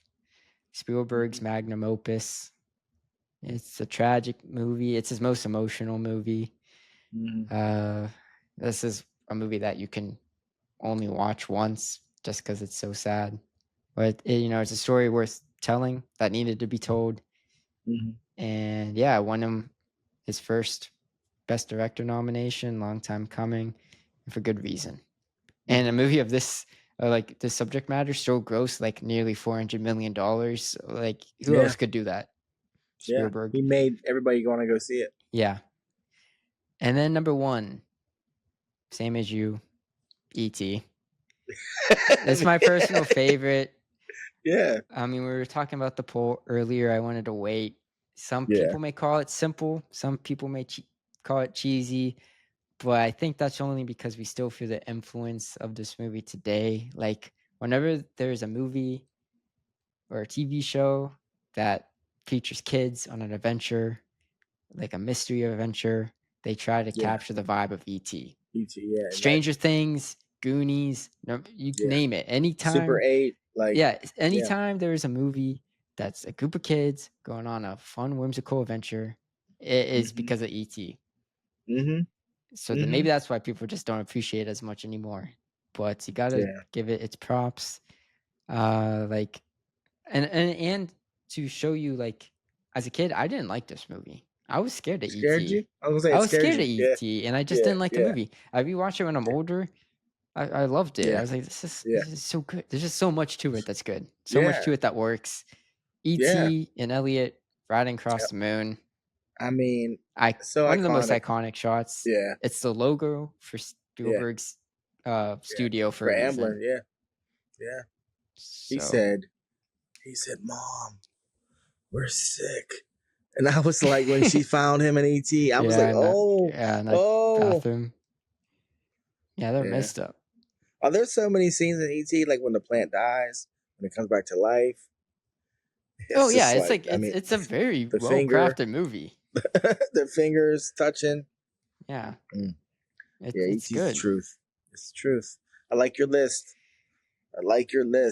Thank I you. could honestly say the only thing what I was going to say earlier is that I'm a little older now. I'm not actually sure that I ever sat down and watched Raiders from start to finish. I know I've seen all of Raiders, but I don't know if I ever watched it from start to finish. You should do I'm that. not sure. Huh? You should do that. Yeah, I should, because I mean, there was a point, I'll be honest, where I could say without the fact I've never seen Raiders of the Lost Ark. Like, I'd never seen it. I'd seen Temple of Doom. I love Crusade. like the Holy, The Last Crusade. Last Crusade. I love that one. Yeah. So, and it's funny because I always kind of forget that that's Spielberg. I kind of do. How? But I don't know, bud. It's okay, him I don't know. all over it. I know, but I'm just telling you. You're like, I don't know. Like, you did that poll. I answered my question. You asked me for a list, and I never thought about Raiders one time. Not one time. That's and it's one nothing. of It's his not a most slight. iconic movies. It's not a slight against Raiders. It's just saying I kind of like, my brain goes a different direction when I think about Spielberg. It just does. But yeah, I should watch Raiders. Maybe I'll do that this week. You should. I'd be like, okay, so I can say for a fact, we can timestamp it, be like, yes, you watch Raiders start to finish on this day. But yeah, that was a good list though. You know. Thanks. It's hard. Yeah. It's hard. I mean, he doesn't have a lot of misses. No, and people would have a variation of their favorites, and it would be hard to disagree. Yeah. It's easier to be like, as long as you don't have these movies, you're good. It's a good list. You know what I mean? Yeah. As long as you don't have The Terminal, as long as you don't have the BFG. Minority Report. Yeah, the BFG. Like those movies. Yeah. Like, people would like Minority Report. That was our rankings. I don't have much else. I know this is a long episode. Nah, that's all I have. So, I've been doing a new thing with my manga reading. I'm trying to stack them so I have more to read than once. So I haven't read for a couple of weeks. Okay. I'm going to watch the newest episode of One Piece after this. And for those of you who are interested, Kaiju 8 dropped a new episode today. New season started. Oh yeah, that's a summer one. Yeah, it's summer, baby. Yeah. I think Don starting this week. It started. Yeah. First episode dropped. Oh, July and 3rd. I have one last thing. What? One last bit of news. Or did I talk about it already? You'll let me know. It's been a long podcast. The Superman review that was leaked. Oh, don't tell me what it said. I won't, but it happened. Since you don't want me to tell you, accidentally review a leak. I mean, they how do you accidentally leak a review? I mean, they leaked it, but they removed it. Like I think the writer. But the movie comes out on Tuesday. Does it matter? Yeah, but apparently there was a review embargo in place. Like, I guess they were like, nobody was supposed to like. Oh, they do. Okay. Yeah. So there weren't supposed to be any reviews. Yeah. And this one came out, and they immediately pulled it from the website. But you know, the internet. Yeah. There must be people who just sit there and wait, and then just like bam, and so it happened. That's a big. Yeah, they did. They did that with all those big movies. Yeah. So that Thunderbolts happened. did it. Yeah. Yeah. So it was the Daily Beast that leaked it. Yeah. So. Like what? That's That is a company. Yeah. How do you But I mess up think like that? I don't think it was them actually them. I think it was the guy who wrote the review Just accidentally did it. leaked it. Mm, Yeah, like I don't know if he thought. I don't know what he thought. I don't know the details, that but it happened. sucks. Yeah, Well, I it don't want to sucks. know it. I'm Okay. seeing it. That's next episode. We are talking Yeah. about that next Yep. episode. Yeah, it's this Friday, right? Our number one, well, Tuesday. You could get early screenings for Tuesday. by This the time this Tuesday. episode comes out, Tuesdays. You had to. It was like through Amazon. You could buy a ticket. That's right. I remember. Yeah. Yeah, it was Tuesday. I'm not seeing it till the weekend though. So Yeah. no, I'm off the internet for Yeah. Tuesday. Cause like I'm just seeing even like teasers. Fantastic Four is doing it too. Even sitting in the theater, seeing teasers and trailers, they're just showing every so much more. I'll never. And for that type understand of stuff, I have a good memory, so I'm like remembering Yeah. shots and stuff. Yeah, I'll never understand Yeah. it. Why they do that? But Yeah, but we'll wow. definitely be talking about it next episode. I know it was both of our number one most anticipated movie this year. So No doubt. But okay then. So until next time, he's Son, and he's Pops. and thank you for listening. Wop wop a loo wop a wop bam boom.